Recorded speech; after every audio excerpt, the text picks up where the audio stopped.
Hello students, ninth class में quadrilateral chapter हमने NCERT से कंप्लीट कर लिया था और अब कुछ एक एग्जांपल देखते हैं, कुछ क्वेश्चंस देखते हैं जिनके रिजल्ट डायरेक्ट इस्तेमाल करने होंगे आपको एमसीक्यू में, और वैसे भी बोर्ड पॉइंट ऑफ व्यू से भी ये क्वेश्चन बड़े इंपॉर्टेंट है। आइए देखते हैं। पहला क्वेश्चन है आपका,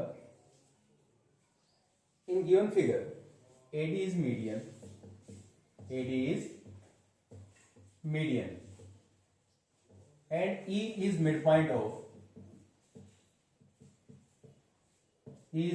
of CD। साथ में गिवन है AE is produced to F, then prove that CF is 1/3 of BC। ये आपको प्रूव करना है। क्वेश्चन समझ में आया? इन given figure E is the midpoint of median CD median है तो ये AD और DB इक्वल हो गए। E is the midpoint of median CD, then C equal to ED। और क्वेश्चन में कहा गया है प्रूव कीजिए CF 1/3 होगा BC का। CF is 1/3 of BC। अब पूरे चैप्टर में अपन ने मेन फोकस हमारा किस पर था? मिड पॉइंट थ्योरम और उसके कन्वर्स पर। मिड पॉइंट थ्योरम अप्लाई होती है ट्रायंगल पर, और वो भी कब? जब दो साइड आपस में The line segment joining midpoint of two side of triangle is parallel to third side। आइए देखते हैं। सबसे पहले कंस्ट्रक्शन करनी पड़ेगी इस चीज को प्रूव करने के लिए। क्या प्रूव करना है हमें? CF is 1/3 of BC। तो सबसे पहले इस क्वेश्चन में हमें D से एक लाइन पैरेलल ड्रॉ करते हैं। ये draw DG parallel to EF। फिर ध्यान दीजिए सर, इस ट्रायंगल में CDG में ध्यान दीजिएगा, मैं अलग से बनाकर दिखा रहा हूं ताकि आपको अच्छी तरह क्लियर हो। E is mid point given था भाई। हाँ सर, CD का मिड पॉइंट था।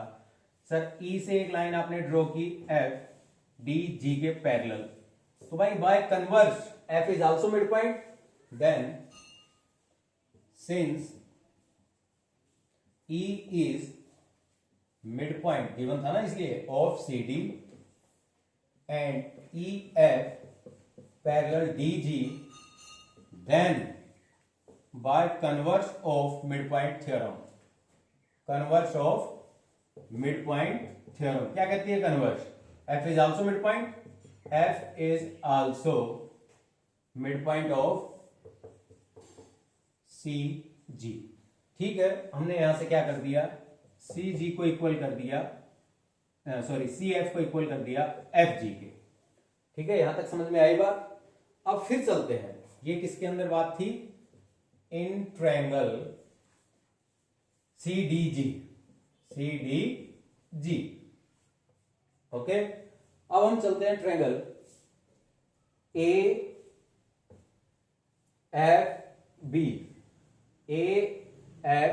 AFB। Now again in triangle, बेटा ध्यान से एक बार समझ ले, दो बार समझे और उसके बाद अपने आप कॉपी में करें इसको। इन ट्रायंगल AFB, मैं एक बार आपको AFB अलग से बनाकर दिखा देता हूं ताकि आपको अच्छी तरह क्लियर हो जाए कि सर किस ट्रायंगल में बात चल रही है।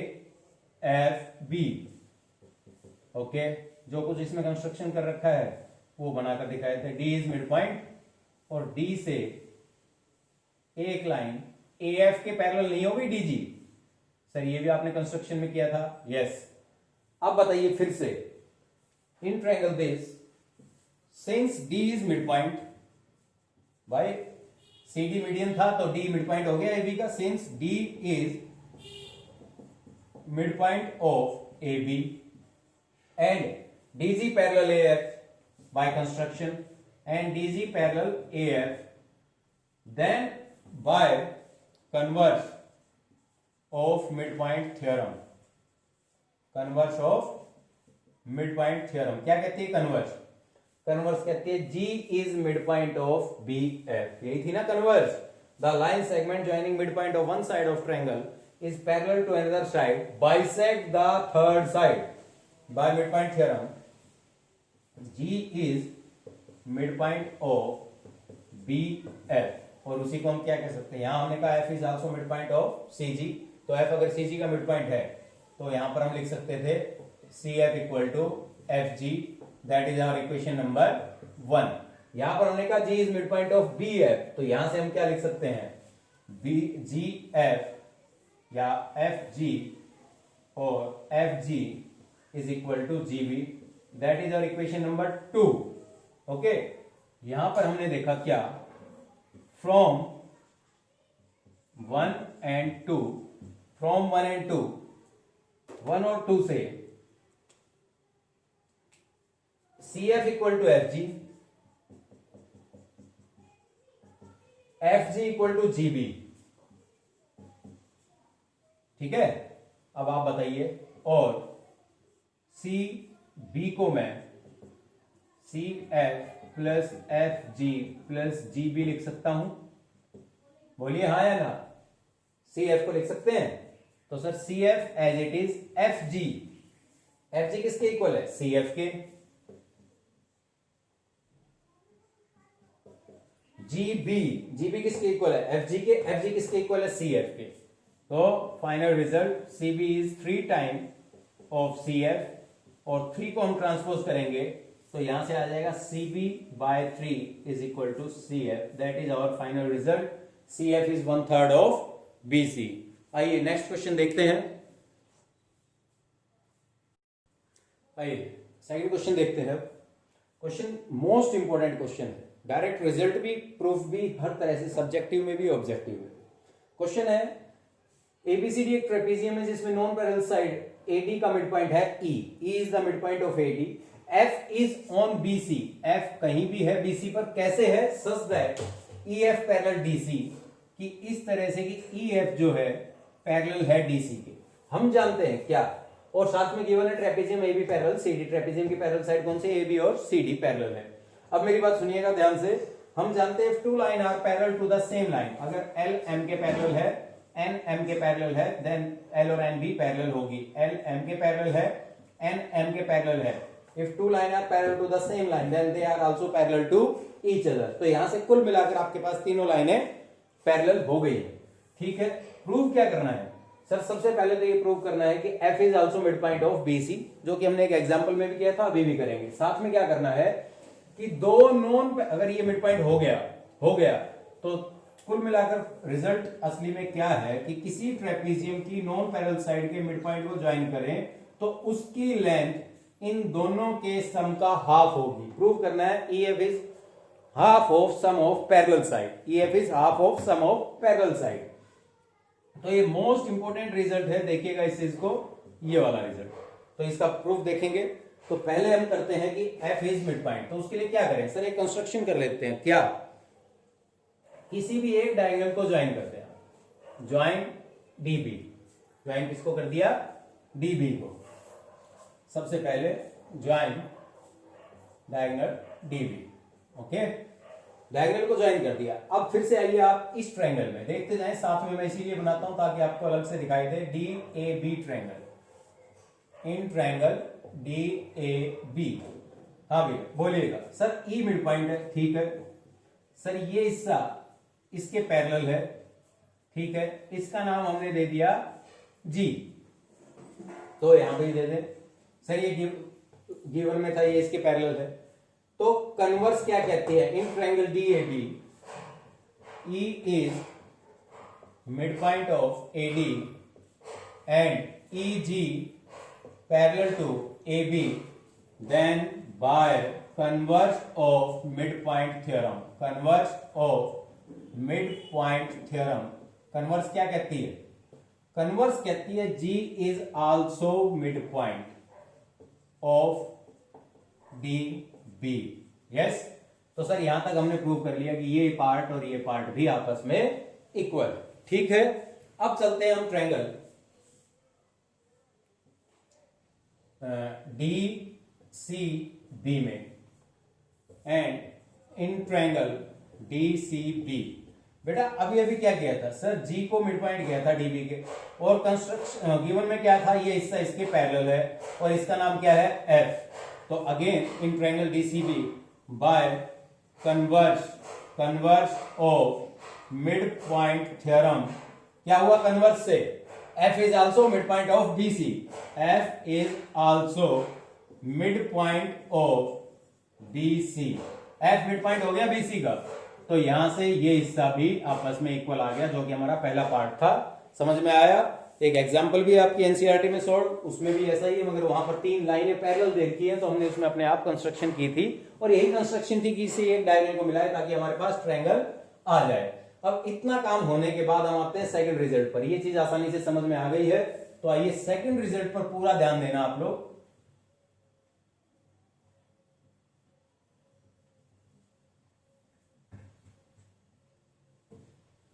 सेकंड में क्या कह रहा है, EF हाफ करना है प्रूव आपको। सबसे पहले तो आप बताइए, in triangle DAB bye mid point theorem, bye mid point theorem. देखिएगा ट्रायंगल दिखाई दे रहा है आपको, E और G मिड पॉइंट है। E and G are midpoint in triangle DAB. E and G are midpoint of DA and DB. और sir ये parallel भी है। बाय मिड पॉइंट थ्योरम क्या कह सकते हो, EG हाफ ऑफ AB। याद आया कुछ? मिड पॉइंट थ्योरम की स्टेटमेंट कंप्लीट पढ़ूंगा मैं। E and G are the line segment joining midpoint of two side of triangle is parallel to third side and half of it, and half of it क्या बोला, and half of it। EG half हो गई AB की, equation number 1। Again अब मैं triangle में चलता हूं, इसमें G मिड पॉइंट है, F मिड पॉइंट है इन ट्रायंगल DCB। अगर ये मिड पॉइंट है तो ये लाइन भी इसके पैरेलल और ये भी इसका half. In triangle DCB bye mid point theorem, क्या हुआ मिड पॉइंट थ्योरम से? मिड पॉइंट थ्योरम से हुआ sir GF is half of DC, equation number 2। चलिए दोनों फिगर हटा देता हूं, अभी आपको समझ में आ गई ये दोनों बातें। तो अब मैं इक्वेशन 1 और 2 को ऐड कर दूंगा। On adding 1 and 2 we get, क्या मिलेगा 1 और 2 को ऐड करने? Sir EG plus GF half AB plus half DC। सही है भाई? सर EG प्लस GF, बेटा फिगर में देखकर बताओ मेरे को, EG प्लस GF को और क्या लिख सकता हूं? देख लिया सर, EF, बहुत बढ़िया। हाफ दोनों में से कॉमन, और ये क्या आ गया, AB plus DC। Is that clear? अब ये वाला क्वेश्चन कई तरीकों से आपको पूछा जा सकता है। आइए समझ में आ गया तो एक इसका ही एग्जाम्पल देखते हैं।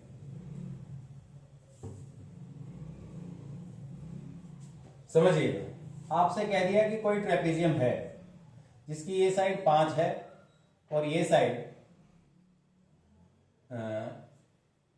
13 सेंटीमीटर और ये 5 सेंटीमीटर। आपसे कह दिया ये मिड पॉइंट है, ये मिड पॉइंट है, find the length of EF। Direct result लगाएं, direct. EF is half of sum of parallel side, तो ये आ गया sir 18/2, that is 9 centimetre. Is that clear? समझ में आया यहां तक? आइए नेक्स्ट क्वेश्चन देखते हैं।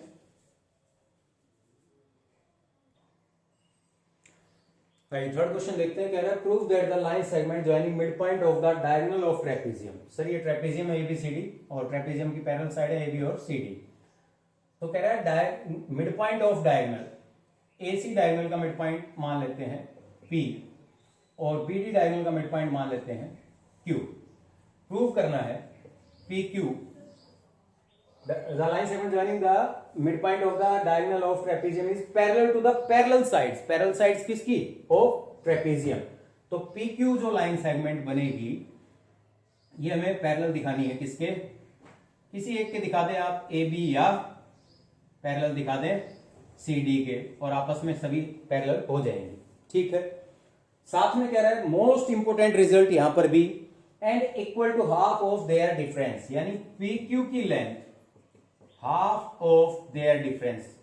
AB पैरेलल साइड्स, देयर से मतलब क्या है, और CD इनके डिफरेंस का हाफ होगी।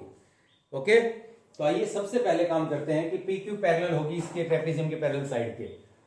एक कंस्ट्रक्शन करते हैं, या तो DP को प्रोड्यूस कर दे या CQ को, किसी एक को कर दे। Produce DP to R।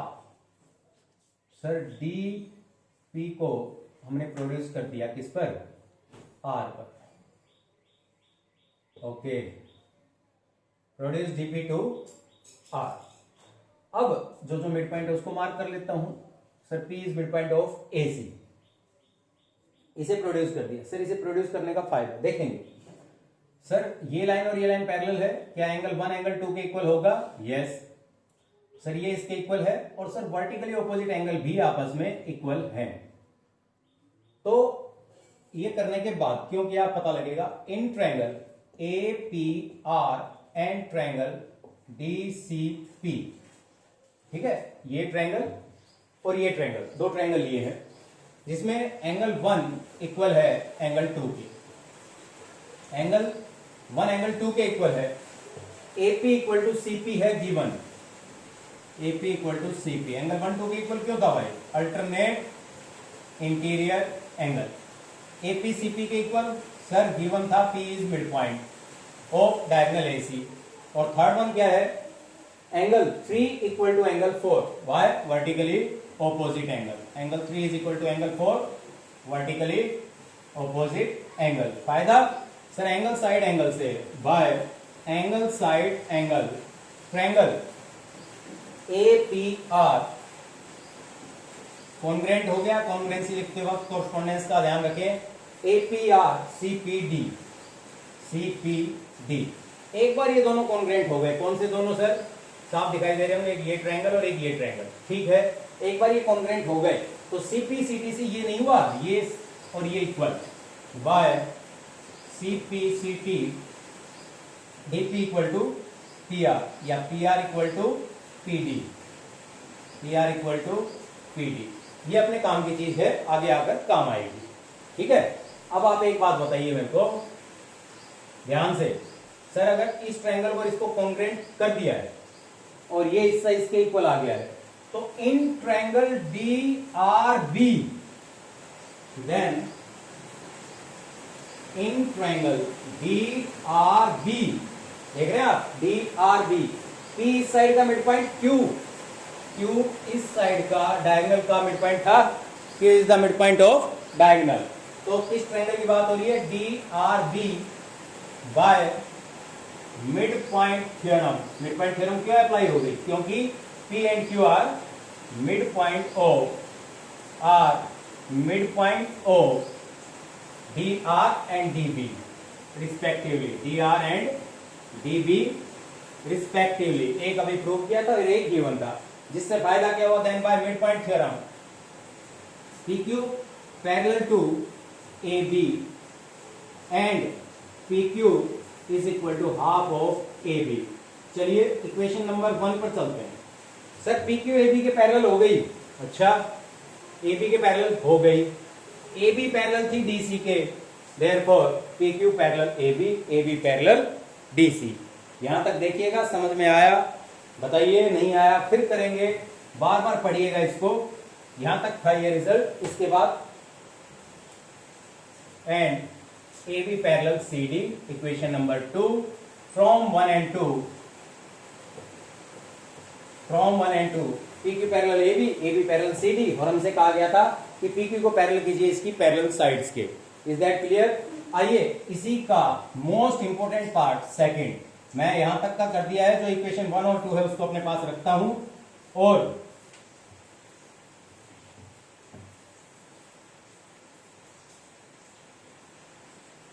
Half of AB हो चुका था, ठीक, that is our equation number 1। अब बात करते हैं कि सर इस ट्रायंगल को इसको कॉन्ग्रेंट किया था, ठीक है, तो सर ये डायगोनल का मिड पॉइंट, ये भी डायगोनल का मिड पॉइंट, कुल मिलाकर हम कह सकते हैं DR एंड AC, क्योंकि since AC and DR bisect each other, क्या करते हैं? Bisect each other. Second part के लिए अगर ये दोनों बाइसेक्ट करते हैं तो ARCD, देन हाँ भैया याद कीजिए, diagonal of quadrilateral bisect each other, then quadrilateral is a parallelogram. अगर किसी क्वाड्रिलेटरल के डायगोनल बाइसेक्ट करते हैं तो वह क्वाड्रिलेटरल पैरेललोग्राम होगा।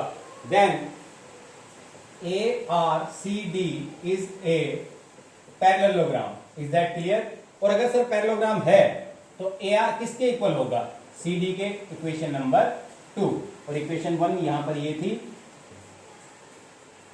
इक्वेशन 2 इसको डाल देते हैं, इसको इक्वेशन 3 कर देते हैं। ये अपना पहले रिजल्ट में जो प्रूव हुआ था वहां का। अब आप एक बात बताइए, पी क्यू हाफ था ए बी का? Yes sir. कहां से सर? From equation 2। बहुत बढ़िया। लास्ट स्टेप है बस, मोस्ट इंपोर्टेंट, कि डायगोनल के मिड पॉइंट को ज्वाइन करने वाला सेगमेंट इन दोनों पैरेलल साइड के डिफरेंस का हाफ होगा, वो प्रूव करने वाले हैं। यस। फिगर देखकर मेरे को बता दीजिए ए बी को आप क्या लिख सकते हैं? क्या ए बी को A R plus R B लिख सकते हैं?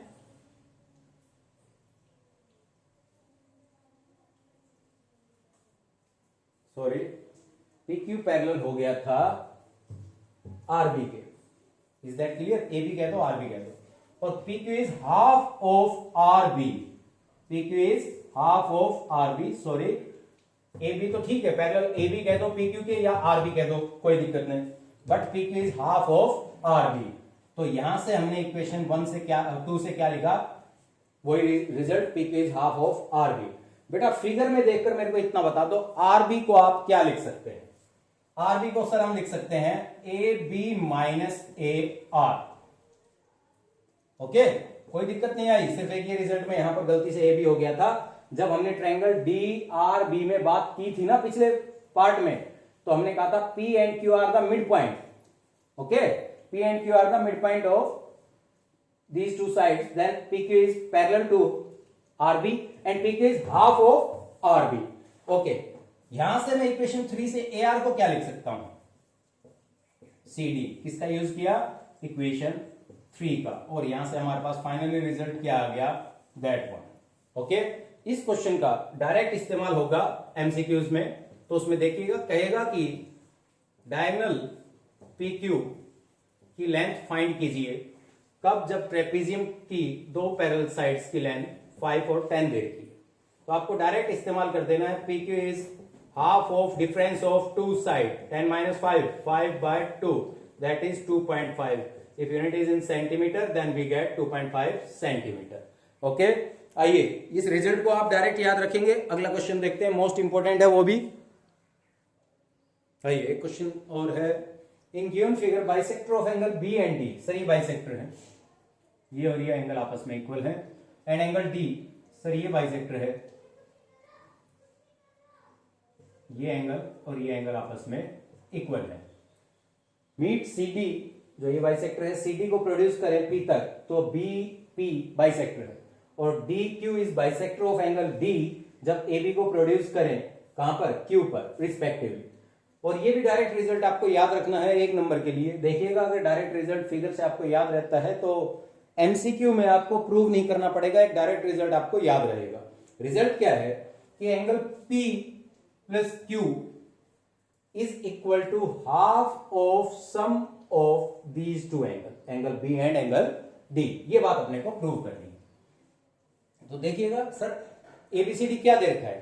क्वाड्रिलेटरल है भाई। क्वेश्चन को अच्छी तरह ध्यान से पढ़ें, क्वाड्रिलेटरल है, क्योंकि हम ज्यादातर क्वेश्चन हम पैरेललोग्राम के कर रहे हैं, तो कहीं ये ना समझ लें कि यह भी एक पैरेललोग्राम है। क्या दे रखा है? साफ साफ एबीसीडी इज ए क्वाड्रिलेटरल। ये रिजल्ट अपने को प्रूव करना है। तो सबसे पहले एंगल इसका नाम दे देते हैं, क्योंकि कहीं ना कहीं मेरे को जरूरत पड़ेगी, और एक एंगल इसका नाम दे। तो सबसे पहले आप मेरे को यह बता दें कि इन ट्रायंगल पीसीबी, यहां शुरुआत करते हैं। देखिएगा आप आराम से एंगल सम प्रॉपर्टी लगाइएगा। इन ट्रायंगल पीसीबी, हाँ भैया, angle 1 plus angle P plus angle C कितना होगा? Sir 180 bye angle sum property of triangle, bye angle sum property of triangle. फिर हम लेते हैं नेक्स्ट ट्रायंगल। इन ट्रायंगल अभी था हमारे पास PCB, जिससे मेरे पास एंगल P आ जाएगा। अब Q चाहिए मेरे को, क्यों? सर P और Q का सम प्रूव है। AQD एक ट्रायंगल ले लेते हैं। इन ट्रायंगल AQD, हाँ भैया, फिर बोलिएगा sir angle 2 plus Q plus angle A again is equal to 180। Reason is same, angle sum property of triangle. That is our equation number 1। अब आप रिजल्ट याद रखेंगे, बहुत अच्छी बात है। क्वेश्चन आ गया प्रूव करने के लिए सब्जेक्टिव में, तो रिजल्ट आपके पास होगा। ध्यान दें कि मेरे को P चाहिए, Q चाहिए, B चाहिए, D चाहिए, मेरे को A नहीं चाहिए, मेरे को C नहीं चाहिए। अगर A और C को मैं B और D की फॉर्म में लिख दूं तो मेरा काम बन जाएगा। मैंने क्या कहा, क्वेश्चन के रिजल्ट को देखिएगा, क्या चाहिए आपको, P चाहिए, Q चाहिए, ठीक है सर। साथ में मेरे को ABC यानी एंगल B चाहिए और CDA या ADC एंगल D चाहिए। क्या नहीं चाहिए, मेरे को A और C नहीं चाहिए, तो क्यों ना मैं A और C को इन टर्म ऑफ किसी और एंगल के लिख दूं इन चारों में से, क्योंकि इन चारों की जरूरत है। तो दिमाग में अगर ये रखेंगे तो ऐड कर दें, adding 1 and 2 we get angle 1 plus P plus angle C angle 2 plus Q plus angle A is equal to 180 plus 180 360। कितना आ गया, 360। अब ये 360 आ गया, देखिएगा ध्यान से। एंगल 1 को मैं क्या लिख सकता हूं, एंगल 1 को सर आप लिख सकते हैं एंगल B का हाफ या ABC का हाफ, ठीक है, एंगल ABC का हाफ, ठीक है। अगर आप क्वाड्रिलेटरल में समझ सकते हैं आसानी से तो एंगल B का हाफ लिख दें। सर एंगल P की जरूरत पड़ेगी, यस सर। एंगल C की जरूरत नहीं पड़ेगी और A की जरूरत भी नहीं पड़ेगी। इनको मैं इकट्ठा कर लेता हूं क्योंकि मैंने बताया A और C मेरे को नहीं चाहिए। क्या रह गया, एंगल 2। एंगल 2 को आप ADC का हाफ लिख सकते हैं, yes, half of angle ADC। किसको लिख लिया, ये एंगल 2 को और ये एंगल 1 को। ध्यान देना बेटा, A हो चुका है यहां पर। अब क्या बच गया, Q। एंगल Q मेरे को चाहिए है, is equal to 360। That is our equation number 1। अब थोड़ी सी मेरे को स्पेस चाहिए बोर्ड पर, सिर्फ ये बताने के लिए angle sum property of quadrilateral क्या होती है। Sir angle A plus B plus C plus D is equal to 360। Yes, angle sum property of quadrilateral से that angle A plus B plus C plus D is equal to 360। मेरे को क्या चाहिए, A और C in term of, इसमें लिख लेता हूं मैं B और D में। क्या लिख सकता हूं, 360 minus angle B minus angle D, that is our equation number 2। एक बार मैं रब करूंगा यहां पर, इतना ध्यान से देखें कि इक्वेशन नंबर 1, 1, 2 तो ये थी, तो सर इसका नाम हम 3 रख लेते हैं, मेरे को इसकी जरूरत पड़ेगी, और इसका नाम मैं 4 रख लेता हूं, इक्वेशन नंबर 4, और इसकी जरूरत पड़ेगी।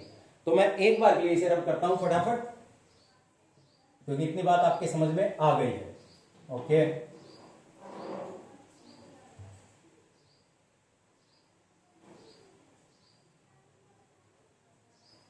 चलिए सर C प्लस A की जगह कुछ मिल गया है, तो यूजिंग या यूजिंग 4 इन 3, 4 का इस्तेमाल करते हैं 3 में, क्या आ जाएगा देखते हैं। Sir as it is angle ABC half of angle ABC plus half of angle ADC plus angle P plus angle Q is equal to C plus A बच गया सर C प्लस A की जगह ही तो मेरे को लिखना है, क्या लिखना है, ये लिखना है, प्लस 360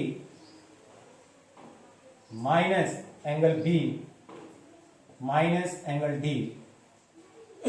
C प्लस A की जगह हमने इक्वेशन 4 से यहां से प्लस करके ये लिख लिया, ठीक है। और क्या बच गया सर, P सब कुछ हो गया है, इज इक्वल टू सर क्या था यहां पर 360।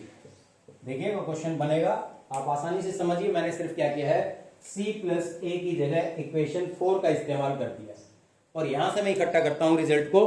ध्यान देने की बात है, ABC बोलिए या एंगल B का हाफ बोलिए, सॉरी एंगल B बोलिए, तो मैं इसको लिख लेता हूं एंगल B हाफ, इसको लिख लेता हूं angle D half plus angle P plus angle Q, 360 360 cancel, minus angle B minus angle D is equal to 0। 360 और 360 क्या हुए, कैंसिल हुए। ओके, ये जो मार्क किया है इसकी जगह हमने ये लिया है। यहां तक बात समझ में आई, बस क्वेश्चन होने वाला है, आराम से देखिएगा। P प्लस Q रिजल्ट मेरे को चाहिए है एंगल P प्लस Q, बाकी सब ट्रांसपोज कर देता हूं। Sir minus angle B transpose हुआ तो कितना हुआ, B। सर ये B/2 ट्रांसपोज हुआ तो minus B/2। Okay, sir minus angle D को ट्रांसपोज करेंगे क्या होगा, एंगल डी, और जी यहां से एंगल डी बाय 2 को ट्रांसपोज करेंगे क्या बन जाएगा, minus angle D by 2। Okay, एक बार इसको रब कर दूं लास्ट स्टेप के लिए। चलिए, हाँ जी, angle B minus B by 2, half of angle B, angle D minus D by 2, half of angle D. Sir common क्या आ गया, half angle B plus angle D, और बी का नाम आप ध्यान से देखें, क्वाड्रिलेटरल में बी का नाम एबीसी है, यस सर, डी का नाम एडीसी है, यस सर। क्या रिजल्ट प्रूव हुआ, angle P plus Q is equal to half of angle B plus angle D. अगर ये चीज क्लियर है तो लास्ट बट नॉट लीस्ट करते रहें, बहुत सारे सोल्ड एग्जांपल हैं, अनसोल्ड क्वेश्चन है, आप ज्यादा से ज्यादा क्वेश्चन अपने हाथों से प्रैक्टिस कीजिए रफ में। आपकी रफ कॉपी जितनी भरेगी आपके मैथ के मार्क्स उतने इंक्रीज होंगे और आपके मैथ के कॉन्सेप्ट उतने ज्यादा समझ में आएंगे। ठीक है, क्लियर है। अब एक लास्ट चीज थी उसको देखते हैं, उसके बाद आप लोगों का ये चैप्टर मेरे हिसाब से कंप्लीट हो जाएगा, बट आपकी प्रॉब्लम हो शेयर करते रहेंगे। हमने पढ़ा था किसी भी क्वाड्रिलेटरल के सभी साइड्स के मिड पॉइंट को ज्वाइन कर दें तो 100% क्या बनेगा, पैरेललोग्राम। अब इसी पर बेस्ड एक एक नंबर के क्वेश्चन है, अगर हम रेक्टेंगल की सभी साइड्स के मिड पॉइंट को ज्वाइन करें तो क्या बनेगा, रोम्बस। रोम्बस की मिड पॉइंट को ज्वाइन करें तो क्या बनेगा, रेक्टेंगल। ठीक है, स्क्वायर की मिड पॉइंट्स को ज्वाइन करें तो क्या बनेगा, स्क्वायर। ठीक है, ये बात समझ में आ रही है ना, इसी पर बेस्ड आप आराम से प्रूव कर सकते हैं, मगर एक नंबर के लिए ये भी आप याद रखें।